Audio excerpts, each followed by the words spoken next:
My name's Angela Boone. I lost my husband, Tony, on February 25th, 2012 to prescription pain pills. He started using painkillers in approximately March of 2010 due to a back injury. He had DDD, which is degenerative back disease, and that's originally what got him started on painkillers. They kept him on pain medications. I had a discussion with the primary doctor that had originally started him on the painkillers, and my exact term to her was, we need to find the problem instead of putting a Band-Aid over the cut. Dr. Desai was just reading over prior medical records that he had, noticed that Tony had been on Percocet, and asked Tony how long he had been on it. Tony had told him, and he proceeded to change the routine, put Tony on morphine, and Tony was on morphine for a month. Went in for the second visit. I didn't go back to the second visit. The second visit, he went back on the 23rd February, got his Percocet back. He was dead 2 days later. I didn't find out that it was a drug overdose for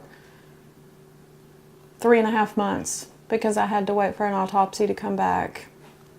And I went for 3.5 months on a preliminary thinking that it was a heart attack. The medical examiner up in Chapel Hill kept staying in touch with me. He ended up calling me at work and telling me that it had came back and that it was a drug overdose, and that Tony actually had 4 times the lethal limit in his system to kill anybody that was not addicted to it, because he had built a tolerance to it. There's so much that we're missing out on. The painkillers have costed me my life.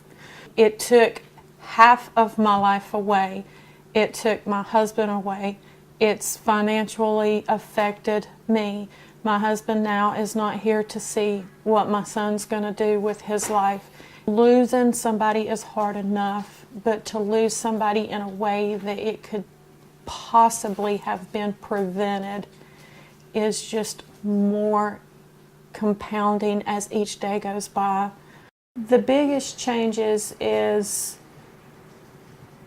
missing him, missing the friendship, missing the companionship, not having him to come home to talk to, not having the friend there, missing him as a person, and having somebody to discuss your life with, somebody that I had planned on spending the rest of my life with, is no longer here.